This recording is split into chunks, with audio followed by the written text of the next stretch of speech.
E hoje eu estarei fazendo uma exposição no capítulo 1, versículos de 1 a 5, do livro de Malaquias, o último profeta do Antigo Testamento. E nós estaremos falando sobre a soberana eleição de Deus. A soberana eleição de Deus.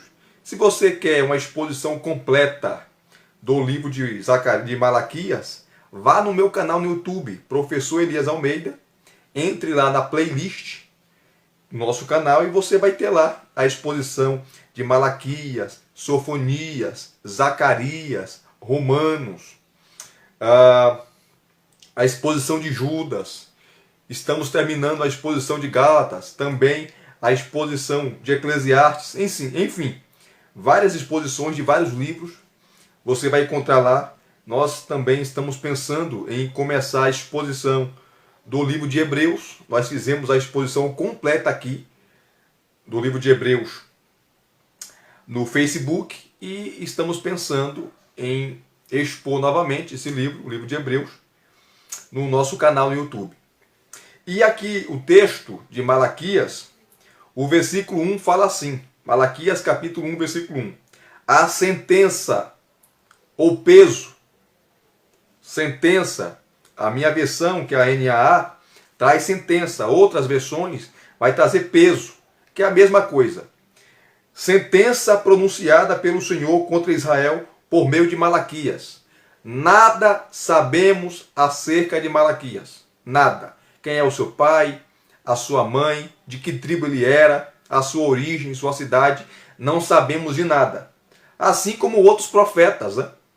E Malaquias, ele é conhecido como profeta menor. E quando se fala de profeta menor, não está falando do tamanho do profeta, da estatura do profeta, mas do conteúdo do seu livro. Malaquias só tem 4 capítulos. 4 capítulos. Então, a expressão profetas menores, que são 12, né? São 12, começando lá com Oséias até Malaquias, é o período de tempo que eles profetizaram e o tamanho do seu livro, que são pequenos. São grandes mensagens em pequenos livros. E é interessante que o profeta aqui já começa o seu livro dizendo que a sentença que ele ia falar não era dele, não era do profeta. Era do próprio Deus, que estava falando pela boca dele, de Malaquias. E o livro todo é um diálogo entre Deus e o povo. E o povo é hipócrita, o povo é dissimulado, Deus fazendo perguntas para o povo e o povo dando uma de João sem braço, dando uma de desentendido, se auto-vitimando, se fazendo de vítima, e Deus apontando, vocês pecaram nisso, nisso, nisso, nisso.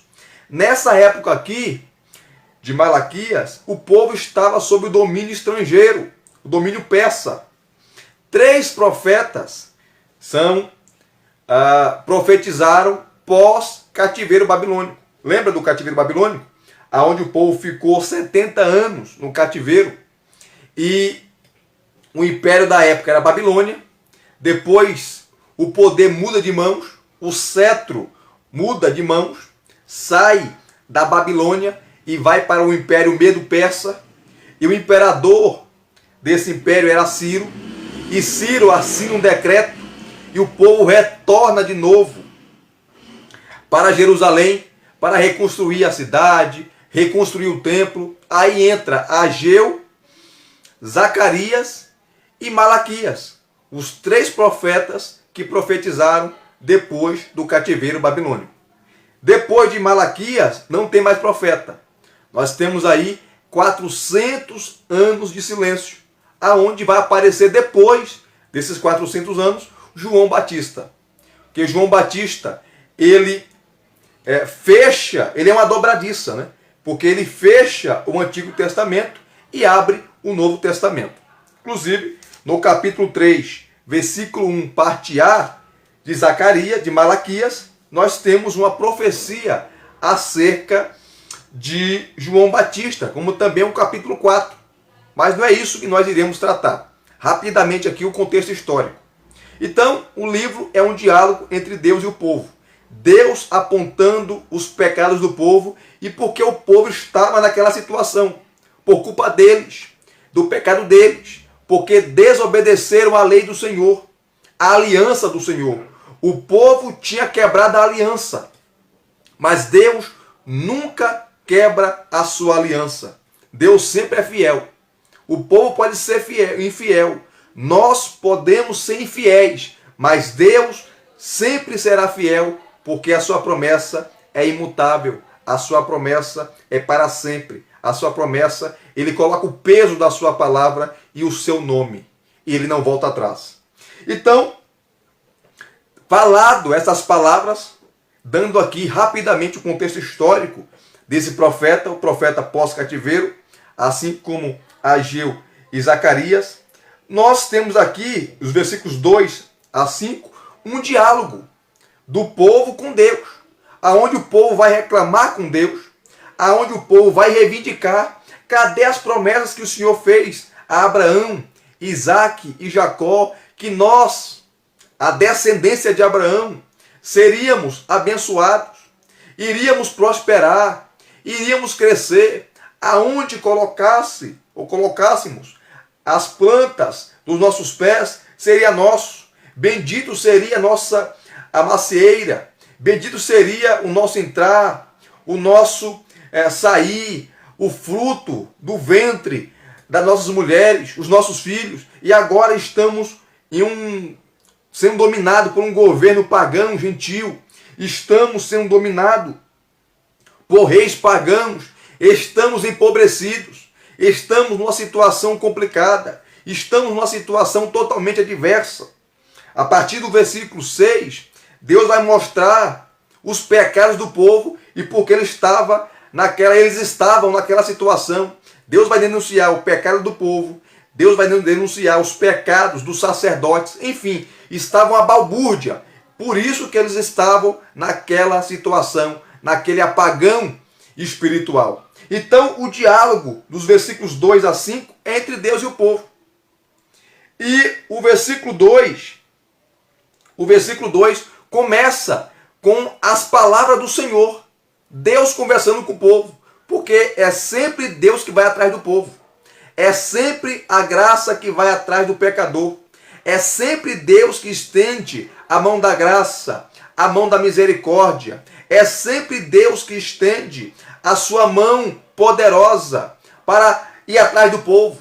Mas o povo sempre é ingrato, virando as costas para o Senhor. Olha o versículo 2.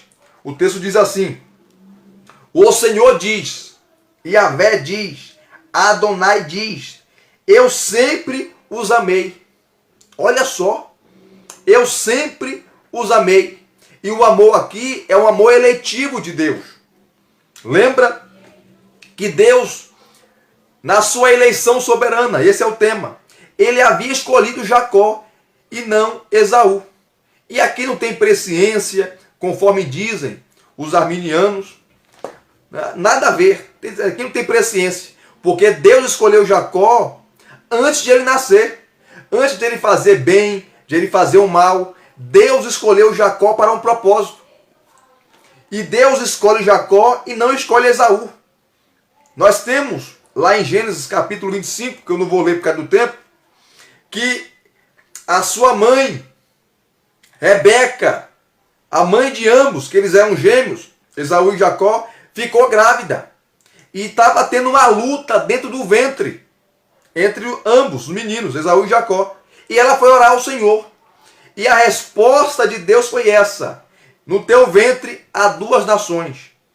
E o maior, nesse caso Esaú, que é o primogênito, vai servir o menor. O menor seria quem? Jacó. Mas quando você olha para a história, você não vai encontrar nenhuma vez Esaú servindo a Jacó, ou os descendentes de Esaú, os edomitas, servindo a Israel. Ali está falando da proeminência de Deus, da eleição de Deus, escolhendo Jacó, de Jacó os 12 filhos, dos 12 filhos a nação de Israel, a nação eleita. Deus escolheu a nação eleita por meio de Jacó, a sua descendência, e não escolheu os edomitas, os descendentes de Esaú. Então, Deus começa dizendo, assim como ele diz para mim e para você, o Senhor diz, eu sempre os amei. E é um mistério, queridos, porque Deus escolhe um e não outro. Porque Deus chama um e não chama outro. Porque Deus abre o coração de um e não abre o coração de outro. Você está pregando numa plateia e várias pessoas aceitam a Jesus, outros não aceitam. Tem pessoas que endurecem o seu coração. É engraçado que quando alguém se salva, o mérito é de Deus. E quando alguém se perde, o mérito é da pessoa. A responsabilidade é do pecador, não de Deus. Porque é Deus que chama, é Deus que escolhe, é Deus que salva, é Deus que regenera, é Deus que justifica, é o Espírito Santo que convence do pecado, da justiça e do juízo. Mas quando o ser humano endurece seu coração, endurece a sua cerviz, endurece a sua vontade, a responsabilidade cai sobre ele. Então, no céu, nós que estaremos lá, daremos graças a Deus. E aqueles que estarão no lago de fogo, sofrendo eternamente, eles saberão que eles estão ali não porque Deus mandou, não porque Deus os acorrentou, não porque Deus determinou, mas eles estarão ali no sofrimento eterno porque eles escolheram. Escolheram. Então Deus, a partir do versículo 2 aqui, ele começa a falar da eleição.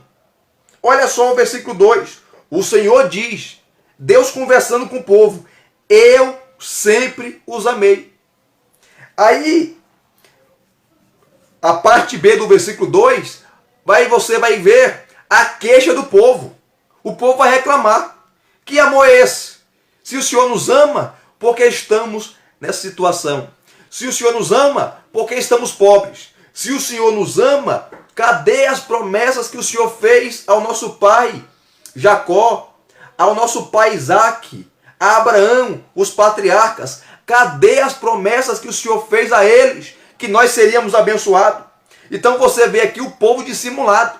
O povo estava em pecado, o povo tinha desobedecido a Deus, o povo estava retornando do cativeiro babilônico, mas parece que não aprendeu a lição dos seus pecados. Olha a parte B do versículo 2. Agora o povo respondendo. Mas vocês me perguntam, ou vocês perguntam, o povo, como é que nos amaste? E o Senhor responde, Esaú era irmão de Jacó, mas eu amei Jacó. Olha só. E desprezei Esaú. Fiz dos montes de Edom, os descendentes de Esaú, os edomitas, uma desolação. E dei a sua herança aos chacais do deserto. Se você for estudar sobre a cidade de Petra, é uma cidade petrificada, está lá até hoje. Ficava nos montes, no lugar alto. Era onde viviam os descendentes de Esaú, os edomitas. E eles odiavam os seus irmãos, a nação de Israel. Eles odiavam. A briga entre os irmãos Esaú e Jacó, depois que Esaú vendeu a sua primogenitura, nós conhecemos a história, e depois tentou tomá-la de volta, Jacó teve que fugir, e Esaú queria matar seu irmão. Depois de 30, 40 anos depois, Jacó retorna. Nós temos ali, acho que Gênesis capítulo 32, 33 de Gênesis, o reencontro entre Esaú e Jacó. E o que acontece naquele reencontro? Há perdão, os dois se abraçam, se beijam, porque naquela época, né, era o costume de beijar o rosto, né? Beijar o rosto um do outro, se perdoam. Mas o que aconteceu com seus descendentes? Os descendentes de Jacó, os filhos de Jacó, né, que veio a nação de Israel, e os descendentes de Esaú, os edomitas, eles não se bicavam. Todas as oportunidades que os edomitas tinham, eles maltratavam Israel. Inclusive, quando o povo saiu do Egito, o povo queria passar por Edom, mas os edomitas não deixaram. Lá no livro de Obadias, que é uma profecia contra os edomitas, quando Nabucodonosor invadiu Jerusalém, destruiu a cidade, destruiu o templo, quem estava lá ajudando a saquear? Quem estava lá ajudando a matar o povo, aqueles que fugiam, a escapar? Os edomitas. Os edomitas. E aqui você vê que a briga entre os irmãos passou para os seus descendentes. Era uma briga de gerações. Os dois não se davam. Os edomitas, os descendentes de Esaú, e o povo de Israel, o povo eleito de Deus, os descendentes de Jacó, não se davam. Não se davam. A Israel sempre procurou a paz, mas os edomitas não quiseram. E aqui você vê a queixa do povo.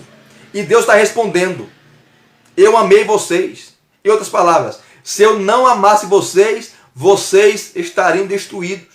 Se eu não amasse vocês, vocês estariam acabados. Mesmo vocês me abandonando, mesmo vocês adorando a outros deuses, mesmo vocês virando as costas para mim, mesmo eu enviando vocês lá para o cativeiro babilônico, vocês ficaram 70 anos, eu cuidei de vocês, porque muitos judeus lá na Babilônia enriqueceram, ficaram ricos, muitos se tornaram primeiro-ministro, assim como Daniel, Azael, Misael e Ananias, Sadraque, Mesaque e Abednego, cresceram da Babilônia. Não só eles, esses quatro, mas outros prosperaram lá. E muitos judeus lá ficaram ricos e não retornaram depois que Ciro, o novo imperador do Império Medo-Persa, que destruiu a Babilônia, que mandou o povo de volta para Jerusalém para reconstruir a cidade, reformar os muros, reconstruir o templo. Muitos não quiseram voltar, porque eles estavam bem na Babilônia. Então, mesmo no cativeiro babilônico, o povo prosperou. Então, a parte B do versículo, quando o povo pergunta a Deus: como é que nos amaste? Porque estamos numa situação de calamidade, estamos empobrecidos, estamos sob a égide de um governo estrangeiro, Senhor. E o Senhor fala que nos ama? Que amor é esse? Aí, como eu falei na introdução, no começo, que o livro de Malaquias é um diálogo entre Deus e o povo, uma conversa entre Deus e o povo, onde Deus vai mostrar porque o povo estava naquela situação devido à sua desobediência, os seus pecados, porque eles viraram as costas para o Senhor. E Deus responde da seguinte maneira, repetindo aqui o texto, a parte C do versículo 2. Esaú era irmão de Jacó. Aqui ele está falando do personagem Esaú, do irmão de Jacó. Claro que o texto aqui envolve também as nações, os edomitas e a nação de Israel. Mas tudo começa com a eleição soberana de Deus. A eleição soberana de Deus. Deus escolheu você, meu irmão. Deus escolheu você, minha irmã. Para quê? Deus escolheu você para a salvação. Você foi salvo. Você foi salva. Você foi regenerado. Você foi regenerada. Você foi justificado. Você foi justificada. Os seus pecados foram perdoados. Veja a vida que você vivia e a vida que você tem hoje. Deus te deu nome, te deu dignidade. Você está sentado nos lugares celestiais em Cristo Jesus. Está no capítulo 1, versículo 3 de Efésios. Eu sei que é difícil essa doutrina. A doutrina da eleição. A doutrina da predestinação. Às vezes dá um nó na minha cabeça e na sua cabeça. Mas é o que a Bíblia ensina. É o que a Bíblia ensina. A eleição, nós tivemos agora em outubro uma eleição, aonde nós escolhemos o presidente. Eleição é escolha. Deus também escolhe. E Deus escolheu da raça humana caída, da raça humana podre, escolheu eu e você. Escolheu a igreja. Escolheu aqueles que o mundo não apostava. escolheu aqueles que o mundo desprezava. É a eleição soberana e condicional de Deus, aonde Ele escolhe. E não me pergunte quais os critérios que Deus usa, porque Deus escolhe e não dá satisfação para ninguém. Então o Senhor responde: Esaú era irmão de Jacó, mas eu amei, eu escolhi Jacó e não escolhi Esaú. E fiz dos montes de Edom, os descendentes de Esaú, lá em Petra, onde eles moravam, uma desolação, e dei a sua herança aos chacais do deserto. Nessa época aqui, os edomitas não existiam mais. Os descendentes de Esaú não existiam mais. Deus havia destruído toda a geração de Esaú. E Deus responde a pergunta, a queixa do povo falando: eu amo vocês, eu amo vocês, eu elegi vocês, a minha eleição é soberana. É por isso que vocês estão vivos. É por isso que vocês estão aí conversando. É por isso que vocês estão aí indagando. Esaú já morreu faz muitos anos. Os edomitas, os descendentes de Esaú, não existem mais, porque eu fiz dos seus montes uma desolação e dei a herança dos descendentes de Esaú, os edomitas, aos chacais do deserto. Olha o que Deus está falando. Nós só estamos vivos porque Deus nos escolheu. Nós só estamos aqui de pé porque Deus está nos sustentando. É a graça soberana de Deus. É a eleição soberana de Deus. É a misericórdia soberana de Deus sobre a minha vida, sobre a sua vida, sobre a minha casa, sobre a sua casa, sobre a minha família e sobre a sua família. Eu vos amei. Eu vos elegi. Eu vos escolhi. Eu vos santifiquei. Eu vos nomeei. Eu os justifiquei. Eu os regenerei. Porque eu sou o Senhor. Eu sou o Salvador. Eu que escolho. Eu que chamo. Eu que dou a graça. Eu que dou a misericórdia. É eu que protejo. É eu que guardo. É eu que sustento. É eu que alimento. Olha só que versículo forte, né? Vocês estão vivos, ó filhos de Jacó, ó Israel, porque eu escolhi vocês. Mas os edomitas, aqueles que eu não escolhi, se destruíram, se acabaram. Aí vem o versículo 4, que Deus fala assim: se Edom disser, se os edomitas disser, fomos destruídos, mas vamos reconstruir o que está em ruínas, o Senhor dos exércitos responderá: eles podem até reconstruir, mas eu vou derrubar outra vez. E a terra deles será chamada de terra da maldade, e povo contra quem o Senhor está irado para sempre. Veja que a sentença contra o povo, os edomitas, os descendentes de Esaú, é uma sentença eterna. Se eles foram destruídos e eles falarem assim: eu vou reconstruir as minhas cidades, eu vou reconstruir de novo as nossas casas. Deus fala: se eles voltarem, versículo 4, se eles voltarem a reconstruir, se eles voltarem de novo a levantar as suas casas, eu vou derrubar outra vez. E a terra deles, olha só, será chamada de terra da maldade, e povo contra quem o Senhor está irado para sempre. Se Deus está irado contra alguém, se Deus está irado contra uma cidade, contra o país, quem pode ajudá-la? Quem pode defendê-la? E a ira de Deus aqui se refere aos pecados de Edom, aos pecados dos descendentes de Esaú, os edomitas, pelo que eles fizeram com o povo de Israel. Um povo soberbo, um povo arrogante, um povo presunçoso, um povo que você não encontra nas páginas do Antigo Testamento arrependimento. Um povo que se orgulhava da posição deles, que eles moravam. Como eu falei para vocês, na cidade de Petra, você pode até pesquisar aí, uma cidade que foi feita nas rochas.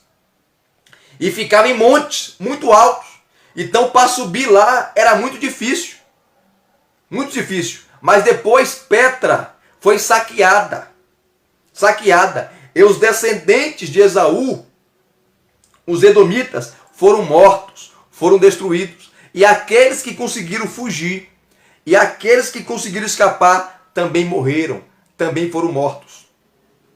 E se cumpriu a profecia, tanto de Ageu, de Obadias, que é uma profecia específica contra os edomitas, e também as palavras de Malaquias, assim também como as palavras de Amós, no capítulo 1, que tem lá uma profecia contra os edomitas, devido à sua maldade, à sua prepotência, à sua soberba, à sua arrogância, à sua dura cerviz.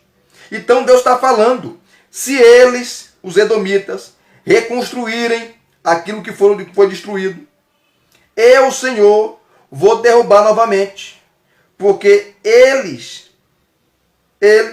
é o povo contra quem eu, o Senhor, está irado para sempre. A ira de Deus é contra o pecado. A ira de Deus é contra a soberba. A ira de Deus é contra a arrogância, a dura cerviz, o pescoço duro. Deus não suporta a soberba. Tanto que lá em Provérbios, Salomão fala que Deus resiste ao soberbo, mas dá graça aos humildes. Aos humildes, Deus abençoa. Aos humildes, Deus estende a mão. Aos humildes, Deus estende a mão da graça, da misericórdia, do carinho, do amor. Mas aos arrogantes, aos soberbos, aos narizes empinados, Deus abate. Deus abate. A mesma mão que abençoa, a mesma mão que dá graça, a mesma mão que dá misericórdia é a mão que empurra, é a mão que amaldiçoa, é a mão que abate. Porque a bênção e a maldição não está na mão do pastor, não está na mão do macumbeiro, do feiticeiro, da mãe de santo, do pai de santo, do bruxo, da bruxa, do catibozeiro, do rezador. Não, a bênção e a maldição está na mão de Deus. Se Deus abençoar a sua casa, se Deus abençoar a sua vida, se Deus abençoar a sua família, se Deus falou que você vai chegar, não tem ninguém que possa retroceder. Não tem ninguém que faça Deus mudar de ideia. Se Deus vai e falou que vai abençoar, está abençoado. Agora, se Deus falou que vai amaldiçoar, está amaldiçoado. Lembro-me aqui das palavras de Deus. Está lá no capítulo 21, 22, 23, 24 de Números. Aquele falso profeta Balaão, que foi contratado pelo rei dos Moabitas, Balaque, para amaldiçoar o povo de Israel. E comprou Balaão, oferecendo a ele ouro, prata. E Balaão foi lá amaldiçoar o povo de Israel. Um povo que Deus já tinha abençoado. Quando ele preparou 3 altares em 3 montanhas diferentes. Na primeira montanha, Balaque falou, olha, para você levar o ouro para casa, você tem que jogar uma praga nesse povo. Você tem que amaldiçoar esse povo. Você tem que jogar aí uma mandinga nesse povo. E o texto fala que Balaão subiu na primeira montanha. E quando ele foi amaldiçoar o povo de Israel, saiu assim: contra Jacó, contra o povo de Israel, não vale encantamento. Em outras palavras, não vale bruxaria, não vale feitiçaria. Porque ninguém pode reverter a bênção de Deus. Ninguém pode reverter a bênção de Deus sobre a sua vida, sobre a sua casa, sobre os seus sonhos, sobre os seus projetos. Ninguém vai reverter ou pode reverter a bênção de Deus. Não há bruxo, não há feiticeiro, não há agoreiro, não há mãe de santo, não há pai de santo. Não há ninguém que possa reverter a bênção de Deus, porque é de Deus. Então a bênção e a maldição está na mão de Deus. E se Deus abençoar a sua vida, está abençoado. Se Deus abençoar a sua casa, está abençoado. Se Deus abençoou os seus planos, os seus projetos, abrir os caminhos para você, ninguém pode fechar, porque Ele é todo poderoso.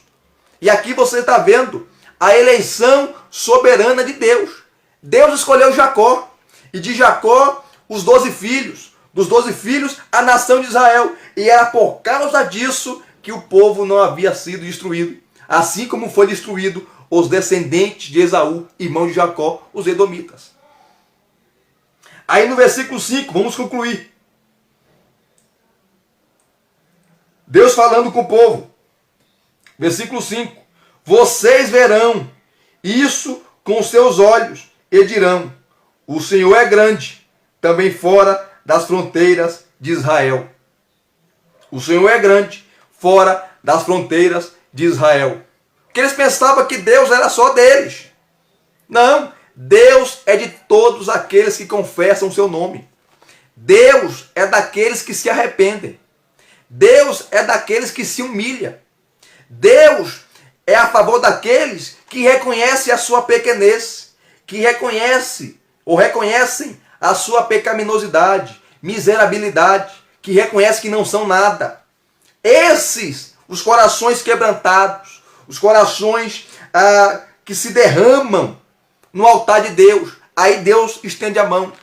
Independente se é brasileiro, se é americano, se é português, se é africano, se é asiático, se é negro, se é branco, se é feio, se é bonito, se é gordo, se é magro, se é alto, se é baixo, se é pobre, se é rico, se é analfabeto, oculto, alfabetizado, não importa. Se arrepender dos seus pecados, se confessar os seus pecados, se prostrar perante Deus em humildade, Deus estende a mão da graça, Deus estende a mão da misericórdia, Deus estende a sua mão poderosa para abraçar. Então, depois da sentença do versículo 4 contra os edomitas, os descendentes de Esaú, Deus conclui no versículo 5 falando: vocês, Israel, meu povo, verão isso. Isso o quê? O juízo que eu vou derramar contra os edomitas com seus olhos, e dirão: o Senhor é grande também fora das fronteiras de Israel. Porque Deus não é o Deus só de Israel. Deus é o Deus de todos aqueles que confessam e se prostram perante Ele.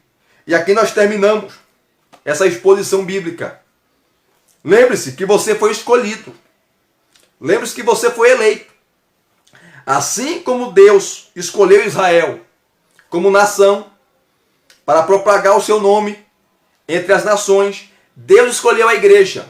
Eu faço parte da igreja. Você também faz parte da igreja. Você foi santificado, você foi separado para Deus desse mundo de trevas, desse mundo pecaminoso, desse mundo tenebroso. Deus escolheu você. Elias, por que Deus me escolheu? Eu não sei. Não foi porque você é bonzinho, porque você é boazinha, porque você é rico ou pobre, feio ou bonito. Não. Foi a graça dele. Foi o amor dele. A eleição soberana de Deus sobre a sua vida e sobre a sua casa. Deus abençoe a sua vida. Deus abençoe a sua família. Deus abençoe os seus projetos. Deus abençoe aqueles que vão acompanhar essa exposição e esses que acompanharam, como a Rita. Deus abençoe, Rita, sua vida, sua família, os seus projetos e todos vocês aqui, meus amigos do Facebook. Graça e paz a todos. Muito obrigado mais uma vez. Até as próximas exposições, querendo Deus.